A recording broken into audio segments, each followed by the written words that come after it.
जय हिंद बच्चों, आज हम स्टार्ट करते हैं सॉलिड्स के जो हम तीन फॉर्म्स देखते हैं, इंसुलेटर, कंडक्टर और सेमीकंडक्टर। इसको एनर्जी बांड के आधार पर, एनर्जी बैंड के आधार पर कैसे समझ सकते हैं, इसको कुछ हमने इस तरह से फिगर में कैटेगराइज किया है जो एनसीईआरटी बुक में भी दिया हुआ है। तो आज का हेडिंग ही है बैंड्स थ्योरी ऑफ सॉलिड। जो हमारे सॉलिड्स है इंसुलेटर, कंडक्टर और सेमीकंडक्टर, तो उसी को है classified on the basis of energy band के आधार पर हम कैसे क्लासिफाइड करते हैं। इसको हमने इंसुलेटर, सेमीकंडक्टर और कंडक्टर ए बी सी तीन पार्ट में अगर हम डिवाइड करके स्टडी करें तो किसी भी एटम जो हमारा इंसुलेटर है, सेमीकंडक्टर है या कंडक्टर है, उसके अंदर जो एटम्स हैं, एटम्स के अंदर जो कंडक्शन बांड और जो बैलेंस बांड होता है, उनके डिफरेंस, उनके बीच के एनर्जी गैप और उसके आधार पर हम कैसे क्लासिफाइड करते हैं कि कौन सा इंसुलेटर है, कौन सा सेमीकंडक्टर है और कौन सा मेटल्स है। तो आइए देखते हैं इंसुलेटर, सेमीकंडक्टर और कंडक्टर, जिसको मेटल्स भी आप बोलते हैं। सपोज करिए कि ये डायग्राम में कुछ बनाया गया है, upward energy charge of electron जिसको आप बोल सकते हैं। तो एनर्जी चार्ज ऑफ इलेक्ट्रॉन में आप देख रहे हैं कि दो फिगर हमने बनाया है। यहाँ पर वी का मतलब बैलेंस बांड और यहाँ CV का मतलब कंडक्शन बांड। उसी तरह से हमने सेमीकंडक्टर में भी बैलेंस बांड, कंडक्शन बांड बनाया है। कंडक्टर में भी बैलेंस बांड और कंडक्शन बांड बनाया है। अब यहाँ पर ये फिगर आपको बना लेना है अपने नोटबुक में और बहुत अच्छा रिवाइज होगा। आप एग्जाम में बेहतर इसी तरीके से लिखेंगे और आपको पूरे मार्क्स मिलेंगे। समझना ये है आपका कि ये जैसे इंसुलेटर है, इसमें हमने कुछ गैप इतना दिखा रखा है। ये गैप देखिए, इतना गैप है। और सेमीकंडक्टर में गैप दिखने में लग रहा है कि इंसुलेटर की अपेक्षा गैप कम है। और कंडक्टर में जब हम देखते हैं तो यहाँ पर कोई गैप नहीं है, ओवरलैप है। यानी बैलेंस बांड और कंडक्शन बांड एक दूसरे को ओवरलैप कर रहे हैं। अब समझने वाली बात यहाँ पर यह है कि ये पार्टिकुलर एक एटम के अंदर बात हो रहा है, जहाँ पर इलेक्ट्रॉन, प्रोटॉन और न्यूट्रॉन है उस एटम के अंदर, और उस एटम के अंदर ही हम दो बांड की बात कर रहे हैं, बैलेंस बांड और कंडक्शन बांड की। अब सोचिए कितना माइनर चीज़, कितनी छोटी चीज़ के अंदर हम बात कर रहे हैं। एटम के अंदर हम बैलेंस बांड और कंडक्शन बांड की बात कर रहे हैं। अब यहाँ पर जो कंडक्टर्स हैं, फॉर एग्जांपल आप जो है सिल्वर ले सकते हैं, आप स्टेनलेस ले सकते हैं, टिन ले सकते हैं, आप एल्युमिनियम ले सकते हैं, और आप जो भी मेटल्स हैं जिसके अंदर कंडक्ट का काम होता है, ख़ास तौर से एल्युमिनियम है, सिल्वर है, गोल्ड है।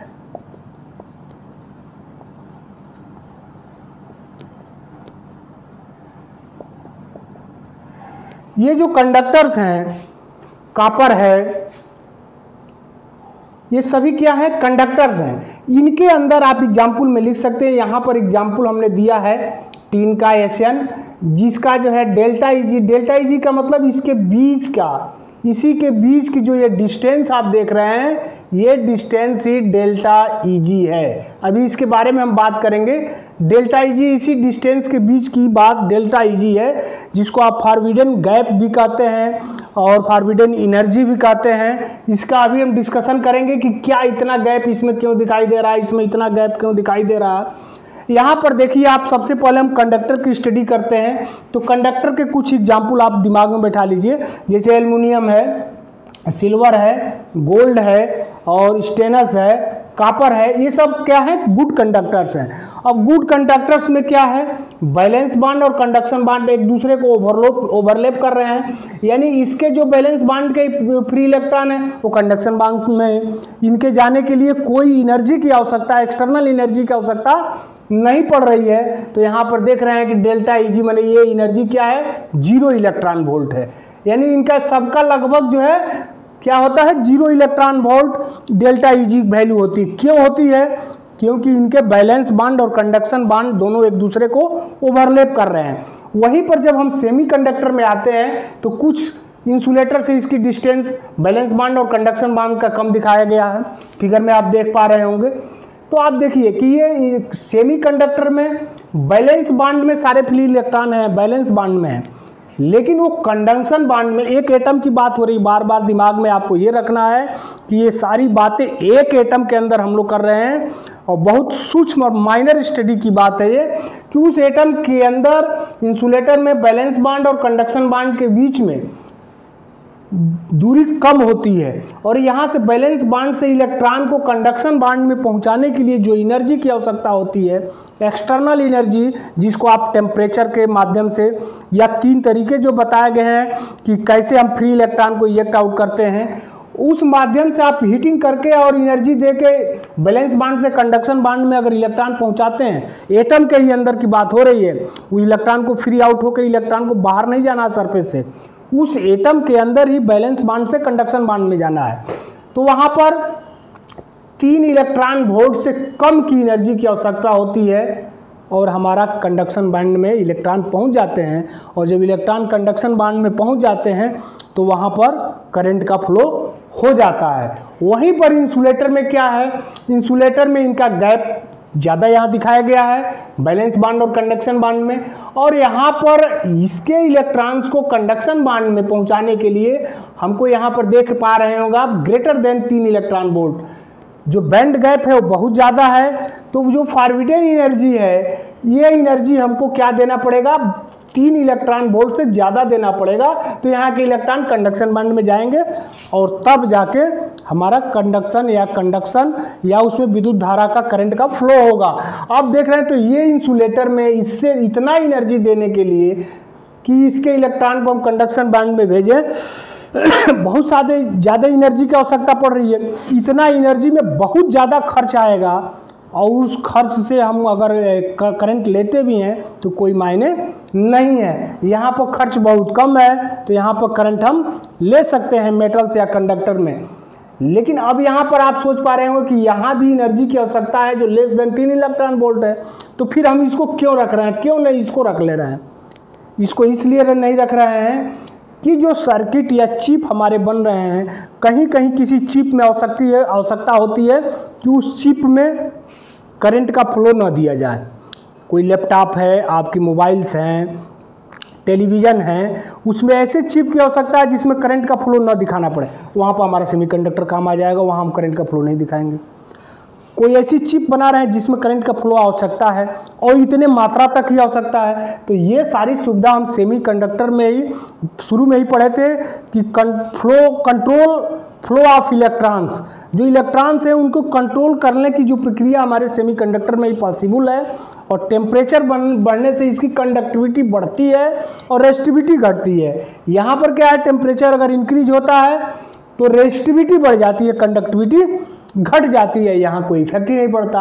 अब यहाँ पर आप कुछ जो याद करने वाली चीज़ें हैं, आपको नोट करने वाली चीज़ें हैं, इसमें जो हमने बनाया है उसको आप नोट कर लें। इंसुलेटर में हमने एक एग्जाम्पल लिया है कार्बन का, और कार्बन के अंदर हमको अगर करंट फ्लो कराना है तो 3 इलेक्ट्रॉन वोल्ट से ज़्यादा की एनर्जी हमको देना होगा, तो वैलेंस बांड से कंडक्शन बांड में इलेक्ट्रॉन जाएगा।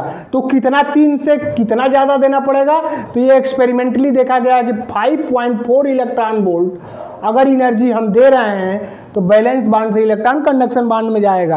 अब 5.4 इलेक्ट्रॉन वोल्ट एक बहुत बड़ी एनर्जी होती है जो बहुत आसानी से संभव नहीं है। वही दूसरा एग्जाम्पल हमने डायमंड का लिया है, इसके लिए 6 इलेक्ट्रॉन वोल्ट की अगर एनर्जी देंगे तो इसके इलेक्ट्रॉन वैलेंस बांड से कंडक्शन बांड में पहुंच पाएंगे। सेमीकंडक्टर में हमने 2 एग्जाम्पल लिया है जो हमको इस सिलेबस में स्टडी करना है, सिलिकॉन और जर्मेनियम। इसको आप नोट कर लें, न्यूमेरिकल्स में भी ये वैल्यू आपके पुट करके और सॉल्व करने में आसानी होती है। सिलिकॉन का जो फॉरबिडन गैप है, जो एनर्जी गैप है, वो है 1.1 इलेक्ट्रॉन वोल्ट, और जर्मेनियम का है 0.74 इलेक्ट्रॉन वोल्ट। तो ये दोनों चीज़ यहाँ नोट कर लें आप, कार्बन डायमंड का इसमें नोट कर लें, और कंडक्टर में आप नोट कर लें कि कंडक्टर है, आप जानते ही हैं, aluminium, silver, gold, copper, stainless steel, ये सब क्या होते हैं, गुड कंडक्टर्स में आते हैं। और इनका फॉरबिडन गैप चूंकि ये ओवरलैप किए होता है, बैलेंस बॉन्ड और कंडक्शन बॉन्ड एक दूसरे से ओवरलैपिंग में है, तो ओवरलैपिंग में है तो वहाँ आवश्यकता ही नहीं है, 0 इलेक्ट्रॉन वोल्ट पर भी इस बैलेंस बॉन्ड के इलेक्ट्रॉन कंडक्शन बॉन्ड में पहुँच जाते हैं। अब इसको उम्मीद है आप नोट कर लिए होंगे। दूसरी चीज़ हम समझते हैं एक डी के माध्यम से, ए, बी और सी, ये फिगर को आप समझें। यहाँ पर हमने जो समझाने का प्रयास किया है कि ये एनर्जी का चार्ज ऑफ इलेक्ट्रॉन जो एनर्जी है इसके ग्राफ में हमने बैलेंस बॉन्ड और कंडक्शन बॉन्ड का लिया है। सपोज करिए कि ये बैलेंस बॉन्ड है आपका, बैलेंस बॉन्ड, और यहाँ पर सपोज करिए कि आपका कंडक्शन बॉन्ड है। तो इस बैलेंस बॉन्ड का ये वाला हिस्सा जिसको आप लोअर कह सकते हैं या मिनिमम कह सकते हैं, किसका, बैलेंस बॉन्ड का। और बैलेंस बॉन्ड का ये वाला हिस्सा क्या होगा, जो यहाँ इलेक्ट्रॉन होगा, बैलेंस बॉन्ड का मैक्सिमम कह सकते हैं। कंडक्शन बॉन्ड का ये वाला जो हिस्सा है ये मिनिमम है, कंडक्शन बॉन्ड का मिनिमम वाला हिस्सा है। ये जो हिस्सा है ये कंडक्शन बॉन्ड का क्या है, मैक्सिमम वाला हिस्सा है। तो ये कंसेप्ट भी आपको समझना है इस ग्राफ के माध्यम से कि बैलेंस बॉन्ड के जो ऊपरी वाले हिस्से हैं मैक्सिमम वाला, उसके पास जो चीज रहती है उसको हम बोलते हैं acceptor level of P type. इसको समझिए पूरा, acceptor level of P type, माने ये क्या है, बैलेंस बॉन्ड के पास सीधे मैक्सिमम स्थिति पर जो ये डॉट डॉट डॉट से हमने दिखाया है, इसको आपको ये समझना है कि ये acceptor level of P type है। वहीं पर कंडक्शन बॉन्ड के जो लोअर वाला पोर्शन है जिसको आप मिनिमम कंडक्शन बॉन्ड बोलते हैं, उसको बोलेंगे N type of donor level. ये दो चीजें आपको याद रखना है, अभी आगे समझ में आएगा क्या चीज है ये। बैलेंस बॉन्ड के ऊपरी वाला हिस्सा के पास डॉट डॉट डॉट से जो दिखाया गया है acceptor level of P type, और कंडक्शन बॉन्ड के जो निचले वाला हिस्सा तक है वो क्या है, donor level of N type. और एक चीज और जो आपको याद करना है, अपने कॉपी में नोट कर लेना है, कई न्यूमेरिकल्स में काम आएगा, जेई और नीट में क्वेश्चन में इसका यूज हुआ है। आगे जब हम दो क्वेश्चनों को सॉल्व करेंगे, पोटेंशियल बैरियर ऑफ सिलिकॉन और जर्मेनियम, यहाँ पर हमने क्या देखा है, फॉरबिडन एनर्जी, कि यहाँ से बैलेंस बॉन्ड से कंडक्शन बॉन्ड पहुँचने के लिए कितनी एनर्जी की देना पड़ेगा कि वो इलेक्ट्रॉन पहुँच जाए। तो यहाँ पर हमने कार्बन डायमंड का देखा 5.4, इसका डायमंड का 6 इलेक्ट्रॉन वोल्ट, सिलिकॉन का 1.1 इलेक्ट्रॉन वोल्ट, जर्मेनियम का 0.74 इलेक्ट्रॉन वोल्ट और एसएन का 0 इलेक्ट्रॉन वोल्ट। अब यहाँ पर देखिए फॉरबिडन एनर्जी है जिसको एनर्जी बैंड भी कहते हैं, कि यहाँ से इस पॉइंट से और इस पॉइंट तक, यहाँ से यहाँ तक नहीं, इस पॉइंट से इस पॉइंट तक, इस पॉइंट माने इसके बैलेंस बॉन्ड के मैक्सिमम से कंडक्शन बॉन्ड के मिनिमम तक जो दूरी पहुंचने के लिए जो एनर्जी की आवश्यकता है वो ये एनर्जी है। यहाँ पर एक दूसरी चीज आपको फिगर नोट करना है, फिगर में ही याद कर लेना है, नोट कर लेना। इसका पोटेंशियल बैरियर सिलिकॉन का, जहाँ पर ये डेल्टा ईजी की वैल्यू 1.1 इलेक्ट्रॉन वोल्ट है, सिलिकॉन का 0.7 वोल्ट है। ये देखिए इलेक्ट्रॉन वोल्ट में दिया हुआ है, वोल्ट में दिया हुआ है। जर्मेनियम क्या है, 0.3 वोल्ट है। तो इसको आप कॉपी में नोट डाउन जरूर कर ले, अभी नेक्स्ट अगले वीडियो में आपको ये काम आएगा। Potential barrier of silicon 0.7 volt, germanium 0.3 volt.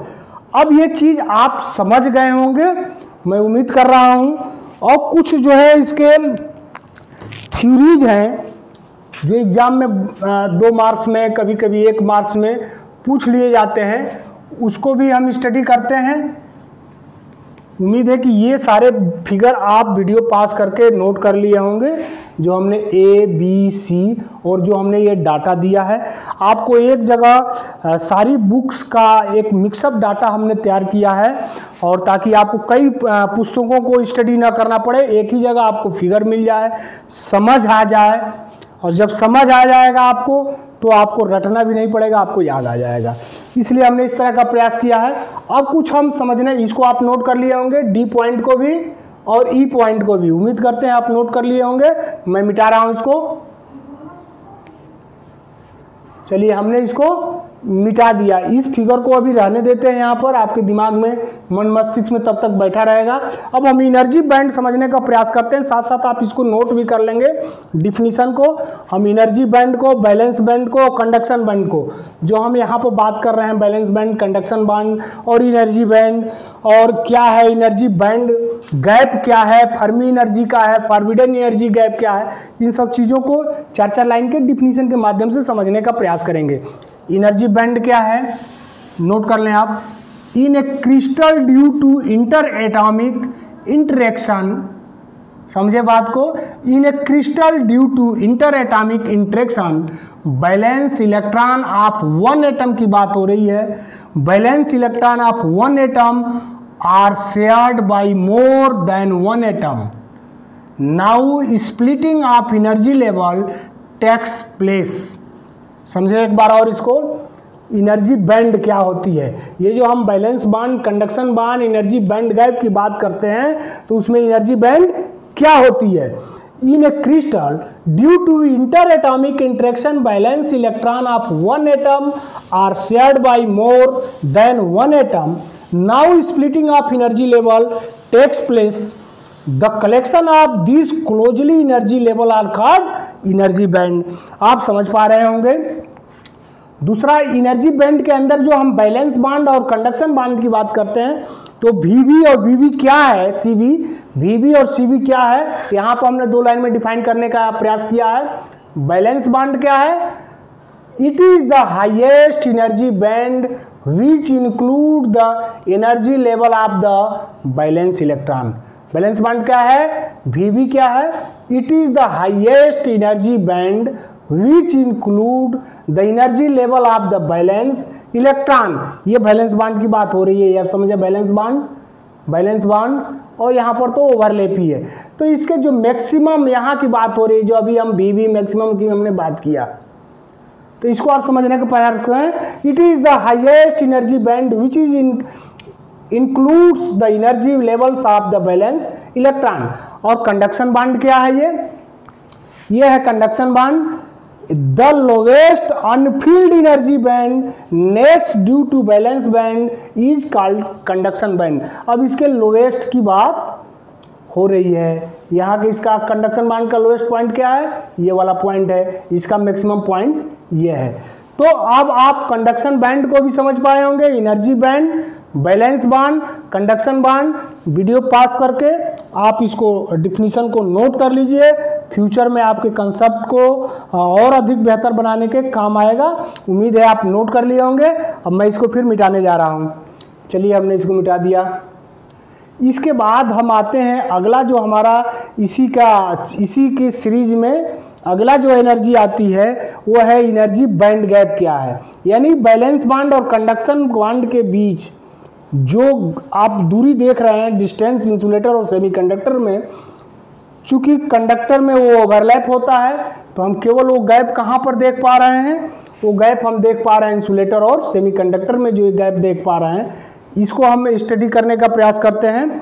Energy band gap, ये क्या है, डेल्टा ईजी इसको बोलते हैं। ये बार बार जो डेल्टा ईजी शब्द आ रहा है, इसको फॉरबिडन गैप भी बोलते हैं, ध्यान रखिएगा। फॉरबिडन गैप भी बोलते हैं और एनर्जी बैंड गैप भी बोलते हैं। क्या होता है, the minimum energy required for shifting electrons from valence band to conduction band is called energy band gap delta EG. क्या बताने का मतलब है इसका, द मिनिमम एनर्जी, वो कितनी मिनिमम एनर्जी चाहिए, वह मिनिमम एनर्जी जो किसी इलेक्ट्रॉन को बैलेंस बांड से कंडक्शन बांड तक पहुंचा दे। The minimum energy required for shifting electrons from valence band to conduction band is called energy band gap. अगर ये कंडक्शन बांड का ऊपरा वाला मैक्सिमम पॉइंट है, इसको हम मिनिमम ले लें, बैलेंस बांड का ये हो गया मैक्सिमम और ये हो गया मिनिमम, तो मिनिमम एनर्जी कितना चाहिए कि बैलेंस बांड से इलेक्ट्रॉन कंडक्शन बांड में पहुंच जाए, तो मिनिमम एनर्जी उतनी ही चाहिए जो इसके मैक्सिमम पॉइंट से यहाँ से और कंडक्शन बांड के मिनिमम पॉइंट तक इलेक्ट्रॉन के पहुंचने के लिए एनर्जी की आवश्यकता होगी। तो एनर्जी बैंड क्या गैप क्या है, डेल्टा ईजी क्या है, the minimum energy required for shifting electron from valence bond to conduction bond is called energy band gap. तो ये आप फिगर इसके लिए इसके साथ बना लेंगे। ये डेल्टा ईजी है, यहाँ से इलेक्ट्रॉन को यहाँ पहुँचने के लिए, ये मैक्सिमम है, ये मिनिमम है, इसका बैलेंस बॉन्ड का ये मैक्सिमम है, ये मिनिमम है। उम्मीद है इसको भी आप नोट कर लिए होंगे। चलिए इसको भी हमने मिटा दिया। अब हम पढ़ेंगे अगला पॉइंट इसी में कि फॉरबिडन एनर्जी गैप क्या होती है। जो हमने पढ़ा वही चीज़ है फॉरबिडन एनर्जी गैप, जो एनर्जी बैंड गैप हमने पढ़ा वही चीज़ है फॉरबिडन एनर्जी गैप। इसको डेल्टा ईजी से ही दिखाते हैं। अगर एग्जाम में पूछता है 2 मार्क्स में what is forbidden energy gap, तो आप कैसे लिखाएंगे, इसको लिखेंगे आप एनर्जी गैप डिफरेंस। क्या लिखेंगे, फॉरबिडन एनर्जी गैप का definition, energy gap difference between conduction band, जिसको आप सीवी बोलते हैं, एंड बैलेंस बैंड, जिसको आप वीवी बोलते हैं, is called forbidden energy gap. इसको किससे दिखाते हैं, डेल्टा ईजी। क्या हुआ डिफिनीशन के अनुसार, जो कंडक्शन बॉन्ड है इसका मिनिमम पॉइंट माइनस जो बैलेंस बॉन्ड है इसका मैक्सिमम पॉइंट। फिगर को एक बार समझने का प्रयास करें। इस तरह से हमने अगर ये कंडक्शन बॉन्ड को दिखा रखा है और ये हमने बैलेंस बॉन्ड को दिखा रखा है, तो इसका कंडक्शन बॉन्ड का ये वाला पॉइंट जिसको आप मिनिमम बोलते हैं और बैलेंस बॉन्ड का ये वाला पॉइंट जिसको आप मैक्सिमम बोलते हैं, इसी को सब्सट्रैक्ट किया गया है। Conduction bond minimum minus valence bond maximum equal to delta EG forbidden energy gap. तो फॉरबिडन एनर्जी गैप को भी आप समझ पाए होंगे, इसको आप नोट कर लिए होंगे, हम उम्मीद कर रहे हैं वीडियो पास करके। अब एक शब्द आता है 2 बार 3 बार एग्जाम में अभी विगत 5 साल में ही पूछा गया है कि फर्मी एनर्जी क्या होती है। तो इसको भी आप डिफिनीशन के तौर पर एक नोट कर लें, कॉपी में आपके पढ़ा रहेगा, एक बार इसको रिवाइज करके एग्जाम में आसानी से लिख सकते हैं। कई बार इसको पूछा गया है कि फर्मी एनर्जी क्या होती है। फर्मी एनर्जी हेडिंग डाल लें आप, फर्मी एनर्जी क्या होती है, the highest energy level in the highest energy level in the conduction band, जिसको आप सीवी बोलते हैं, filled up with electrons at absolute zero is called Fermi energy. इस डिफिनीशन को आप नोट कर लेंगे क्योंकि एग्जाम में बार बार पूछा गया है। एक शब्द इसमें और बढ़ा लें, Fermi level and the energy corresponding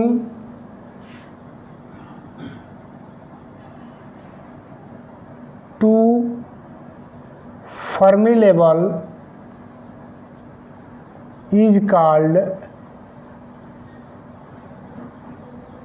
Fermi energy. दोनों शब्दों में अंतर देख लें।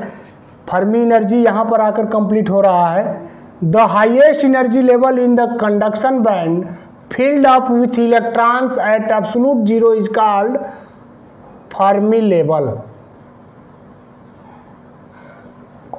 क्या है? The highest energy level in the conduction band Cb filled up with electrons at absolute zero is called Fermi level। Fermi level and energy corresponding to Fermi level is called Fermi energy। It is the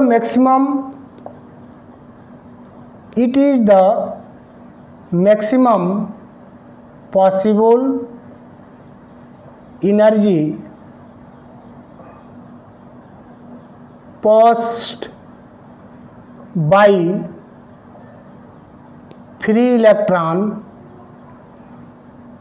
of a materials at absolute zero, जिसको आप temperature 0 kelvin बोलते हैं। अब आपको इसमें study करना है Fermi. इसको डिफिनीशन से आपको नहीं समझ में आ पा रहा होगा, लेकिन आप इसको प्योर और इम्प्योर, इंट्रिंसिक और एक्सट्रिंसिक सेमीकंडक्टर के माध्यम से समझ पाएंगे कि फर्मी एनर्जी क्या हो रही है, कहाँ पर फर्मी एनर्जी जाकर फर्मी लेवल का रूप रख रही है और कहाँ पर वो फर्मी एनर्जी में कन्वर्ट हो रही है। तो 2-3 फिगर के माध्यम से हम इसको समझने का प्रयास करते हैं।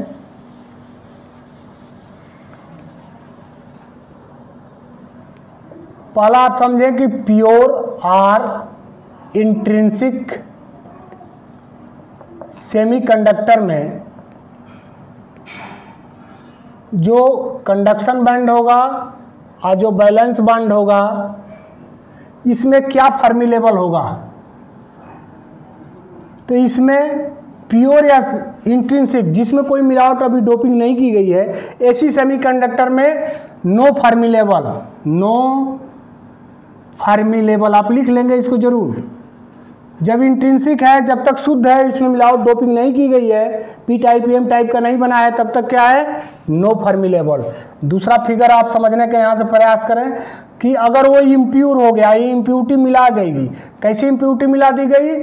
इसको एक्सट्रिंसिक भी आप कह सकते हैं। और इम्प्योरिटी कैसे मिलाए हैं आप? पी टाइप का मिलाए हैं।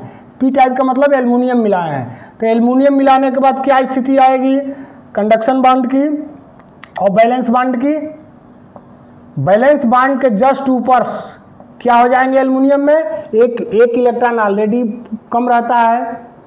एल्युमिनियम में आउटर कक्ष में 3 ही रहता है, सिलिकॉन में 4 होते हैं, तो 4 से एक बैलेंस ऐसे ही कम बना पा रहा है। तो एक ऑलरेडी कम है और हीट हमने किया, एक और होल्स हो गया। तो क्या होता है इसमें एक्सेप्टर होल्स ज़्यादा क्रिएट हो जाते हैं। क्या हो जाते हैं? होल्स क्रिएट हो जाएंगे। तो यहाँ पर क्या हो जाएगा? NH greater than Ne, holes क्या हो जाएंगे? ज़्यादा हो जाएंगे बैलेंस बांड में। तो इसको बोलते हैं एक्सेप्टर। क्या बोलते हैं? एक्सेप्टर। ये याद रखिएगा। अब आए इम्प्योर में ही दूसरा पार्ट आ जाता है। इम्प्योर में ही N टाइप की अगर इम्प्योरिटी मिलाई गई है, तब क्या स्थिति आती है कंडक्शन बांड और बैलेंस बांड में? तब ये स्थिति आती है कि ये ऊपरी हिस्से में डोनर की स्थिति आ जाती है। डोनर की क्यों आती है? जब हम फास्फोरस मिलाते हैं आउटर कक्ष में 5 होते हैं, एक सिलिकॉन से एक्स्ट्रा ऑलरेडी होता है, टेम्परेचर देते हैं, इलेक्ट्रॉन 2 फ्री हो जाते हैं। तो यहाँ पर Ne much greater than NH, माने इलेक्ट्रॉन होल से ज़्यादा आ जाता है। तो ये फिगर आप समझ पाए होंगे। अब आते हैं 2-3 पॉइंट और जल्दी जल्दी आप नोट कर लें। एक तो क्वेश्चन इसको कर लें ताकि आपको समझ में आ जाए। एक क्वेश्चन ले लेते हैं। In a semiconductor the concentration of electron is 8 × 10⁻14 semi cube और कंसंट्रेशन ऑफ होल्स अगर दिया है, होल्स 5 इंटू 10⁻12 सेंटीमीटर। तो पूछ रहा है कि ये सेमीकंडक्टर किस प्रकार का सेमीकंडक्टर है। अगर 4 ऑप्शन आपके सामने दिया गया है, पी टाइप का है, दूसरा एन टाइप का है, तीसरा इंट्रिंसिक है, चौथा अगर दे दिया पीएनपी टाइप, पीएनपी। अब देखिए क्वेश्चन में दिया है कि in a semiconductor the concentration of electron कितना दिया है, concentration of electron 8 into 10⁻14 centimetre cube और कंसंट्रेशन ऑफ होल 5 इंटू 10⁻12। तो किस प्रकार का ये सेमीकंडक्टर है, बहुत ही आसान क्वेश्चन है। यहाँ पर एन दिया हुआ है, ये एन है और ये क्या है, एनएच है। अब आप देख रहे हैं कि एन की संख्या 8 इंटू 10⁻14 है, यहाँ 10⁻12 है, तो निश्चित रूप से नंबर ऑफ इलेक्ट्रॉन क्या है, नंबर ऑफ इलेक्ट्रॉन ज़्यादा हैं। तो नंबर ऑफ इलेक्ट्रॉन किस टाइप के सेमीकंडक्टर में ज़्यादा होते हैं, एन टाइप के, जिसमें हम फास्फोरस की इम्प्योरिटी ऐड करते हैं, 15 ग्रुप के एलिमेंट को मिलाते हैं, वहाँ पर एन टाइप सेमीकंडक्टर बनता है, इलेक्ट्रॉन ज़्यादा होते हैं, तो ये एन टाइप के सेमीकंडक्टर। तो आज लेक्चर यहीं समाप्त करते हैं और कल के वीडियो में हम पी टाइप एन टाइप आदि सेमीकंडक्टर में डिफरेंस पढ़ेंगे। थैंक यू, जय हिंद।